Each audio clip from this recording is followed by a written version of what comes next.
சொல்ல வேண்டும் என்று சொன்னால், சில பேர் நினைக்கின்றார்கள் திராவிட முன்னேற்ற கழகத்தை வீழ்த்தி விடலாம், ஒழித்து விடலாம் என்ற வகையில் இன்றைக்கு கங்கணம் கொட்டி கொண்டு வேலை செய்கின்றார்கள் என்று சொன்னால், எந்த கொம்பனாலும் திராவிட முன்னேற்ற கழகத்தை தொட்டு பார்க்க முடியாது என்பது வரலாறு. இன்றைக்கு குறிப்பாக சொல்ல வேண்டும் என்று சொன்னால், திராவிட முன்னேற்ற கழகத்திலே இளைஞர் கூட்டம் அதிகமாக இருக்கின்றது, மகளிர் கூட்டம் அதிகமாக இருக்கின்றது. இந்த இயக்கத்தை வழிநடத்திய முதியோர்கள் எல்லாம் இன்றைக்கு ஒன்று சேர்ந்து இருக்கின்றார்கள். இப்படி இருக்கின்ற போது திராவிட முன்னேற்ற கழகத்தை அசைத்து பார்க்கலாம் என்று நினைத்தால் அசைத்து பார்க்க முடியாது, ஒழிக்கும் பார்க்க முடியாது என்ற வரலாறை படைக்கப் போகின்றோம்.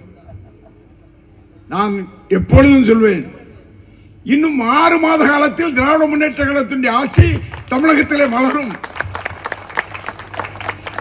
நான் சொல்வதை புரிந்தால் புரிந்து கொள்ளட்டும், தெரிந்தால் தெரிந்து கொள்ளட்டும். திமுகவும் அதிமுகவும் இன்றைக்கு ஏதோ பெரிய தப்பு பண்ண மாதிரி சொல்றிய. இன்னைக்கு உன்னுடைய கதை என்ன? இவரு எம்ஜிஆர் மாதிரி இருக்கணுங்கிறதுக்காக அங்க கொண்டு போய் வாழ் கொடுக்காரு. எப்ப எம்ஜிஆருக்கும் உனக்கு யானி வச்சா எட்டுமா? அவருடைய வரலாறு என்ன?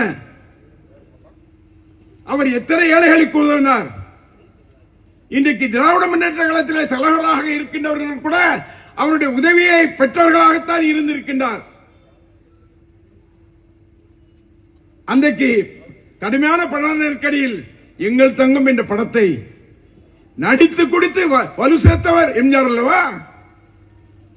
நான் கேட்கிறேன், ஜோசப் விஜய் அவர்களே, நீங்கள் எந்த மக்களுக்காக, எந்த மாணவர்களுக்காக, எந்த ரிக்ஷாக்காரர்களுக்காக, எந்த தொழிலாளிக்காக ஏதாவது செய்திருக்கின்றீர்களா? தமிழ்நாட்டில் என்ன செய்திருக்கீங்க? எதை வைத்து நீங்கள் மக்களை நம்புகிறீர்கள்? பெண்களுக்கு ஏதாவது உதவி செய்திருக்கீங்களா? பெண்களுக்கு உதவி செய்தாங்கன்னு சொன்னா வேற தப்பா எடுத்துக்கிட கூடாது. நான் திருசாவை சொல்றேன்னு யாராவது தப்பா எடுத்துக்கிடாதீங்க. எந்த பெண்களுக்காக உதவி செய்திருக்காரா? என்னுடைய தலைவராக இருக்கின்ற அண்ணன் தளபதி மு க ஸ்டாலின் அவர்கள் என்னென்ன உதவிகள் எல்லாம் ஏழை எளிய மக்களுக்கு செய்திருக்கின்றார். எங்களுடைய முத்தமிழறிஞர் தலைவர் கலைஞர் அவர்கள் என்னென்னலாம் செய்திருக்கின்றார்கள். நீ ஒரு பிட்டு செய்யாம சினிமாவில் ஒரு ஆட்டத்தை போட்டு ஒரு டைரக்ஷன் கொடுத்து இப்படி சொல்றான் பாருங்க, 5 நிமிஷம் பேசினா குத்து பரோட்டா பண்ணிட்டாராம். அட பாவி, நீ போய் எங்க தலைவர் அப்படி சொல்ற. இன்னைக்கு என்ன சொல்றான்னு தெரியுமா? குதிரை பேரம், குதிரை பேரம், குதிரை பேரம். இன்னைக்கு என்ன பண்ணாரு தெரியுமா? அதிமுக 23 சட்டமன்ற உறுப்பினரை கூப்பிட்டு அவங்களுக்கு சால்வெல்லாம் போட்டு, நீங்க சட்டமன்ற உறுப்பினராக இருந்தா ராஜினாமா செய்துட்டு எங்கிட்ட சேர்ந்துருங்க, நான் உங்களை ஜெயிக்க வச்சிடுறேன், உங்களுக்கு பணத்தை வாங்கினுங்கன்னு சொல்ற குதிரை பேர் நாங்களா பண்றோம்? திமுகவா பண்ணுது? இன்றைக்கு அதிமுகவை அழித்து விடலாம் என்று நீ நினைத்தால் என்று சொன்னால் அது நடக்காது.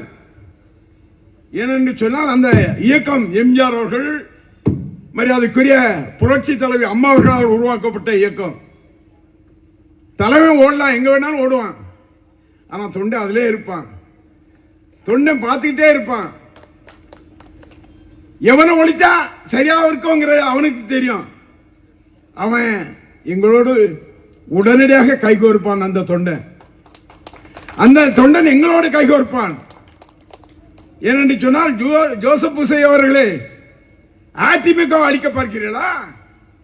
அதிமுக ஒழிக்க பார்க்கிறீங்களா? ஒழிக்க முடியாது. திராவிட இயக்கத்தை எந்த கொம்பனாலும் அசைக்க முடியாது.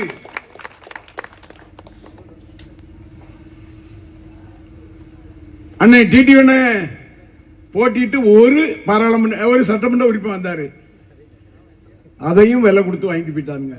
அட பாவிகளா, இன்னைக்கு குதிரை பேரம் குதிரை பேரம் பேசுறிய.